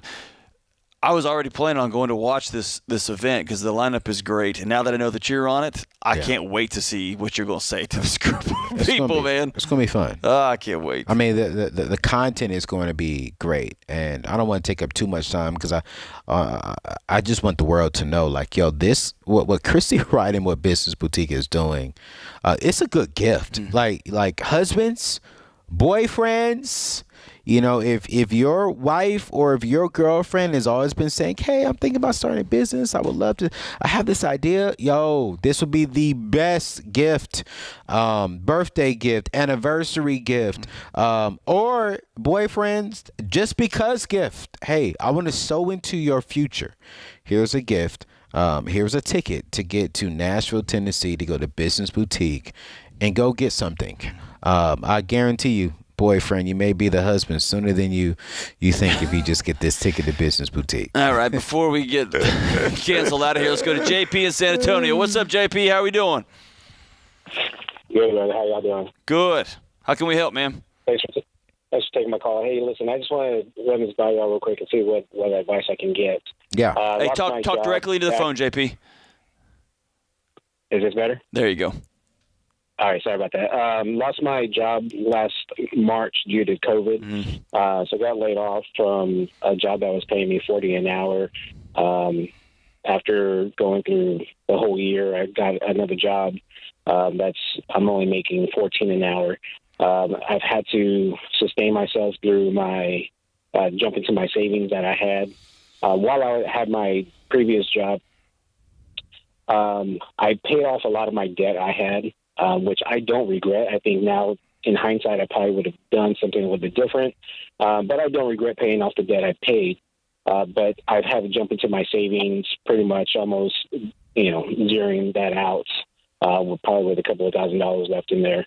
I am struggling to get back on track and trying to see what I need to do, see what you guys have in mind. In regards to building that up, what I've done so far has been obviously cut out a lot of things, unnecessary spending that I was used to when I was working my previous job. Now it's reaching out to y'all to see what where I need to go, what do I need to do.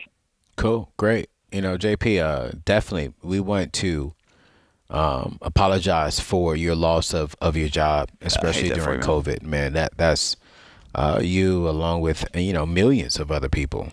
We are definitely understanding, and we're definitely prayerful and believing that things will turn around. This is it's an easy answer, but it's a hard answer, JP. And the reason why is because just be transparent. We have a shovel problem. We have an income problem. You went from making $40 an hour to $14 an hour. And so your lifestyle changed a little bit, but probably the majority of your expenses didn't change that much. So I can understand why you are struggling. So right now, what we have to do is figure out how do we get you back to at least $30 an hour. Because you went down not just half, you went down close to 70%. And so right now, what can we do? And you can speak into this on how to get you back to at least $30 an hour to a good situation to where you can get back in that income. I can suggest second jobs. I can suggest maybe not relocating, but possibly relocating to find a job that can give you $40 an hour. But Texas, as far as in real estate right now, and the cost of real estate to live is much cheaper probably than a lot of different states. So right now, I would definitely say you got to get a different job or an extra job. Hey, JP, hang on the line here because I want to dig into this a little bit when we get back. Something doesn't smell right to me, Anthony. I'm going to dig in and see what JP's been up to for the last year. All right, hang with us. This is The Ramsey Show.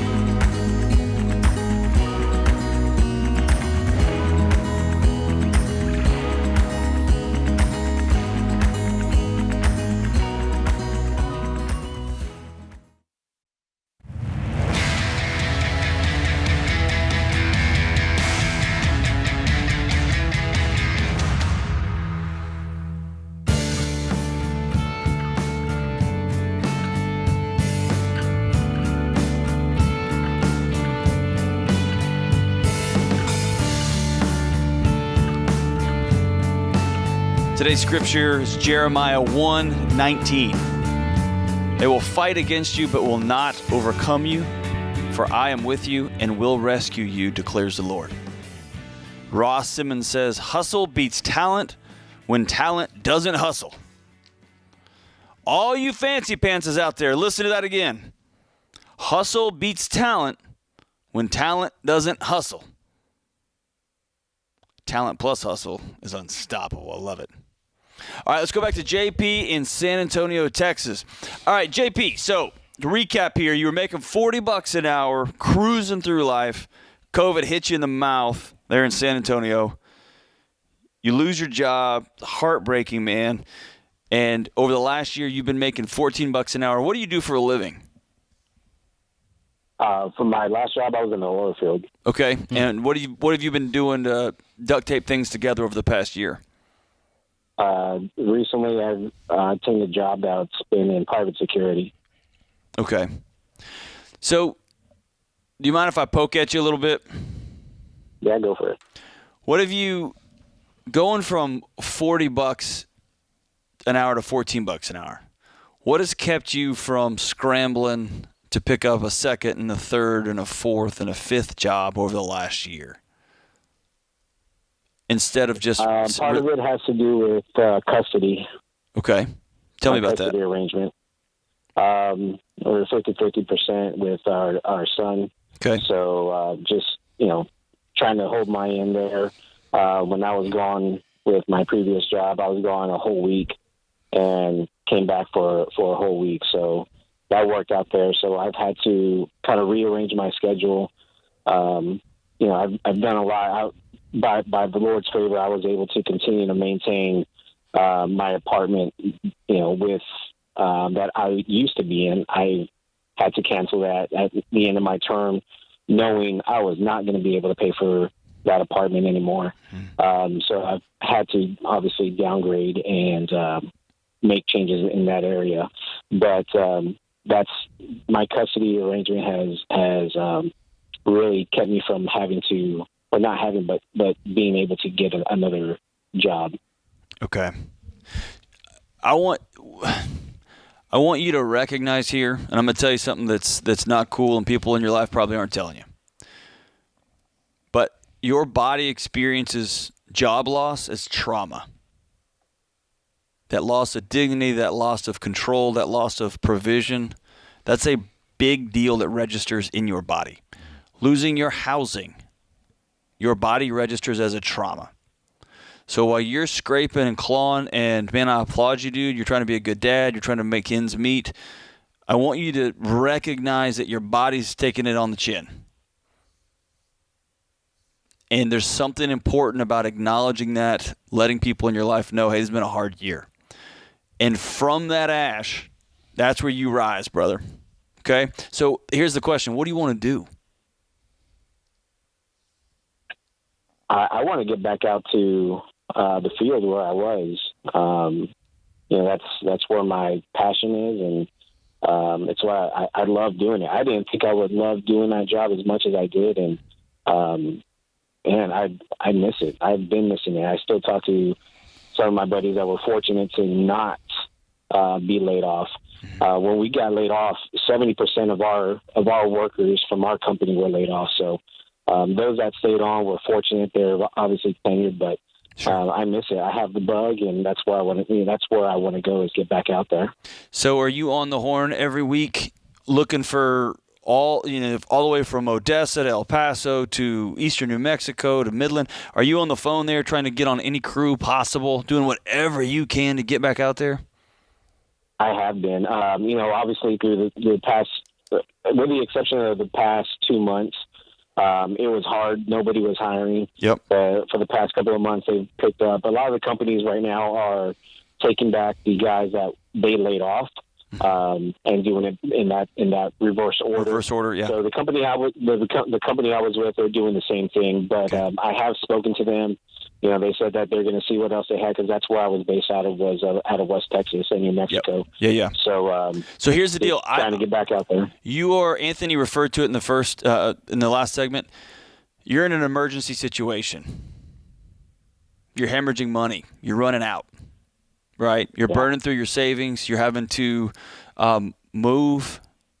You're at 30% of your earning, what you were this time last year. This may be one of those moments where you sit down with your wife, with your ex-wife, and you say, I need to go all in for 6 months. Would you be willing to work with me on a custody arrangement for a limited time so that I can build back up? I got to go earn some money. And is that what anybody wants? No. Is it? It's not. But you're finding yourself in a situation that if your dream gig out in the fields isn't open, it hurts, but you got to go find something else. What can you control, right? If you want to spend every other week with your kid, if you want to spend this 50% time, man, I so respect that. I hope every dad in that situation is all in. And, brother, you got to go earn a living, right? You got to put some money in the account. So that means you're going to have some hard real conversations with yourself. Hard ones, right? And I know you've thought about it and you've wrestled with it and you haven't slept at night and all that. It's time to start putting your feet on the gas pedal and hit it, brother. Right? You got to go get that other job. Anthony, am I on the right track? No, you're on the right track, brother. I like what you said, man. I totally agree, Nate. I listen to him. All right, JP, get after it, brother. Get after it. And we're rooting for you, man. Let's go to Nate in Akron, Ohio. Nate, what's up? Hey, how are you guys doing? Good. How are you? Great. I was just wondering, I'm 21 right now, and I was just wondering, I know you guys suggest a 15% into your 401k. I don't own a house or anything at the moment. And I was just wondering if you suggest I do a little more than that, a little less than that. If there is any tweaking to that if you don't own a home or paying a mortgage on a home. Yeah, man. How much are you making a year right now, Nate? I make about $35,000 a year, and I actually just got a promotion yesterday, so I should be making closer to 40 plus. Cool. How much money do you have in your savings right now? I have about $20,000 saved. That's what I'm talking about, Nate. Come on, young man. That's what I'm talking about. Let's get this money. And you have no debt, right? Yeah, no, I have absolutely no debt. Okay, cool. Yeah. So, man, just keep sticking with the 15%. Anything extra that you have left over that you think you want to invest, here's how you invest it. Set it aside, save it up so you can put it towards a house one day.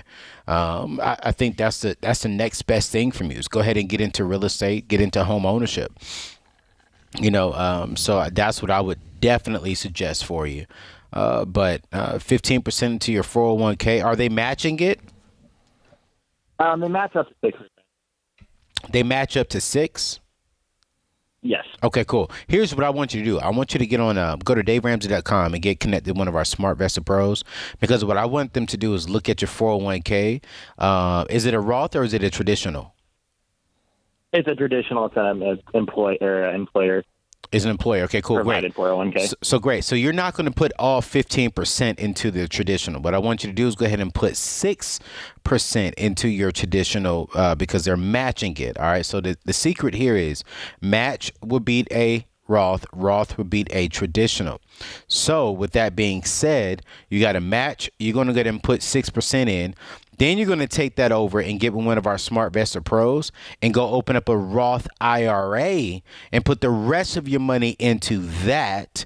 So that way you can go ahead and get that free interest growing when it comes to compound interest. So I would not put all 15% inside of your traditional 401k. I would put up to the match of 6%. Then I would slide over to a SmartVestor Pro. Go to DaveRamsey.com or just type in SmartVestorPro.com and get one of our SmartVestor Pros and tell them, hey, I want to invest the rest, man. But such a great question from this young man. $20K in his account? Yeah, that's a great example for every 21-year-old out there across the country. Well, Anthony, thank you so much. Great show. Thank you. I'd like to thank our producers, Ben Hill, and the associate producer, Kelly Daniel, for another great Ramsey show. Congratulations on your 9-year Ramsey anniversary, Kelly. America, treat each other with dignity, treat each other with respect. Have a great weekend. This is The Ramsey Show.